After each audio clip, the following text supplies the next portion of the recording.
Okay, with it being NHL free agency today, and with obviously the ongoing discussion about sponsors and adverts being all over NHL ice and on jerseys, I thought I'd do a jersey comparison because I do have NHL jerseys pre-COVID, obviously, with no sponsors on, and I have a lot of European jerseys, predominantly the Bracknell Bees, where sponsors are all over the jerseys. Now I've chosen two jerseys that are the same base colour, which is white, so the other colours, the secondary colours, really show up.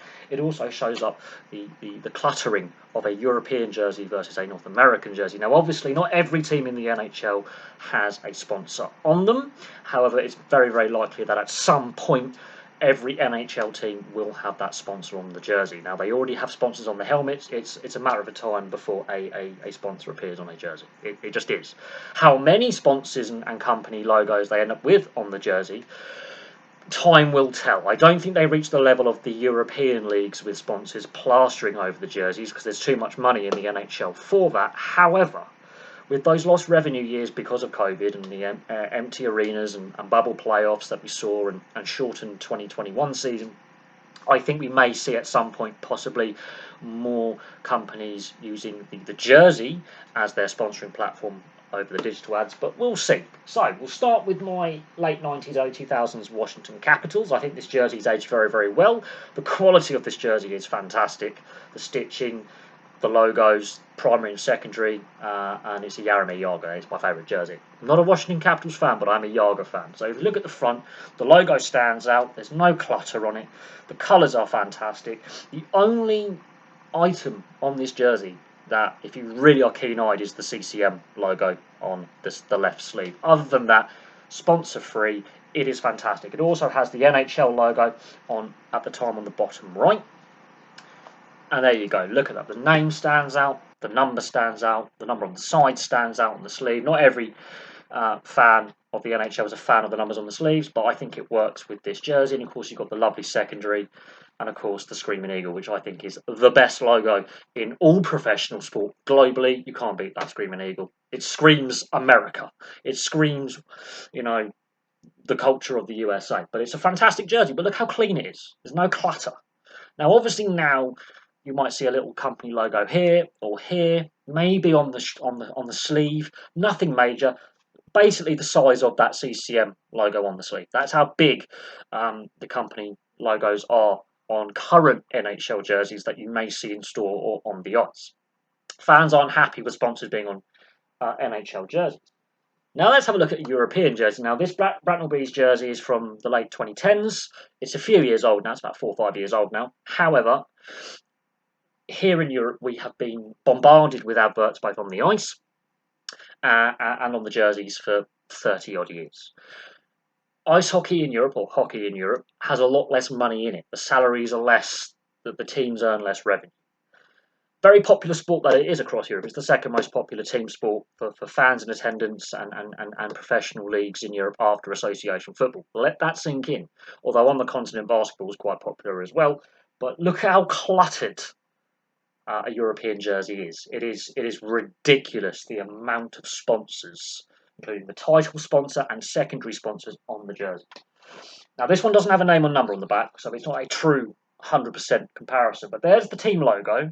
It's at a lower level on the jersey, and it's very squashed because you've got the main title sponsor, you have a secondary title sponsor, you have the sleeves covered. Where the nameplate would be and the number, there's a lot of space, so they have left the back kind of clear, but there's my mate's dad's company sponsoring at the base. Hello, Jamie, and your dad. How you doing, the Skeggs family? So there's my mate's dad's company. They got a nice big chunky sponsor. There's the other logos. Not a lot of room on for a shoulder patch, for example, because again, sponsorship all over. Cluttered. It means it clutters the team logo, and it means there's less space for a secondary logo, like a shoulder patch. But they have kept the back reasonably clear. So if this was to have a nameplate and a number, you would have a similar size to the Washington Capitals. I do have a few other jerseys with numbers on the back, without a nameplate, but numbers on the back. But there you go. There's a comparison. Do I think the NHL gets to that European level? No, I don't.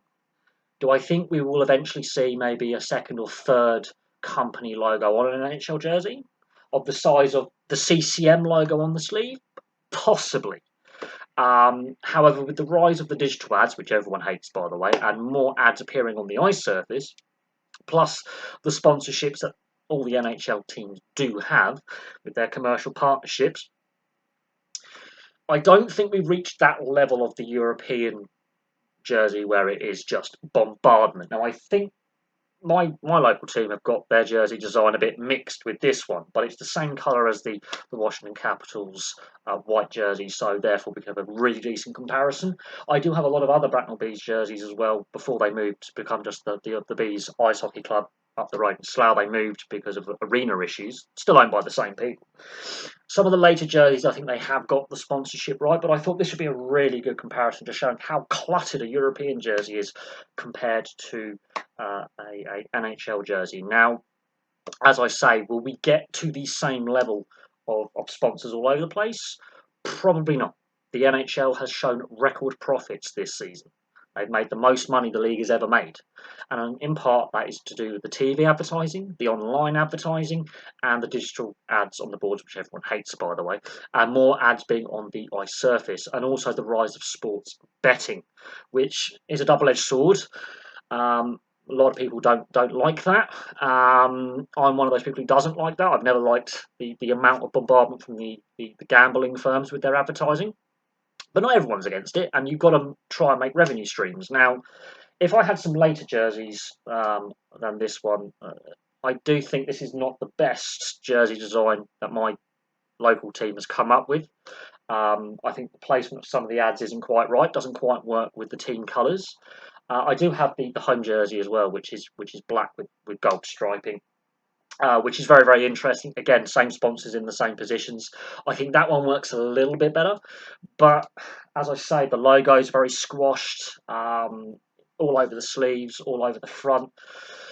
The nameplate on the back, if I was to have a name and number, wouldn't be as bad, but it still does really distract the fan from what is, look at the Washington Capitals. Can you imagine that Washington Capitals jersey being like as cluttered as this? No, you can't. It wouldn't be as iconic and as collectible, but it is what it is. I do think we are going to see maybe one or two more companies on the sleeves, most likely getting a little patch at some point, but we shall see what direction the NHL goes down. There's been a lot of backlash online against having companies advertise on the jerseys, so we'll see what happens. But there we go. There is a comparison between an NHL jersey and a European ice hockey jersey. Place your thoughts in the comments section below. I'll be very interested to see what you guys have to say on this. But from me, for now, thank you very much for watching. As I say, place those comments in the comment section below. Give it a like and subscribe. And of course, if you are an NHL fan, enjoy NHL free agency today. But from me, for now, it is goodbye.